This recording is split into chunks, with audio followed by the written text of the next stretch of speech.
Hoy te llamo Ángel, pero probablemente no te hubiese llamado así. Hoy te llamo Ángel para que tengas presente lo mucho que pienso en ti.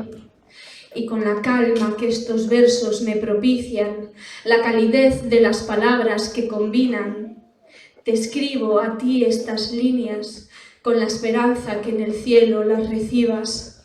Que te den paz si acaso la necesitas, que no me olvido de cómo tu latido en mí se oía, que después de cada primavera celebro el año que tú cumplirías, recordando tu perfil emborronado en una rápida y fugaz ecografía, a la espera de 1000 fotografías que por desgracia nunca llegarían. Que maldigo a cada instante ese momento en el que sin ti me desperté vacía y que a gritos te llamaba con mi voz entumecida porque el destino caprichoso me vencía.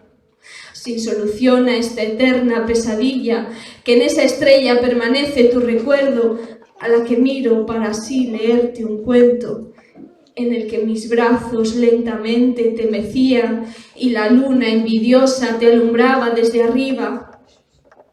Y cuando la pena desmedida me atormenta, en mis sueños te acaricio las mejillas para así poder calmar tu llanto, que también me imagino cómo sonaría. Buscando paz en mi alma enmudecida, buscando calma en el tormento que sin piedad me fustiga y sirviendo de homenaje este poema que cada vez que recito mi alma cura.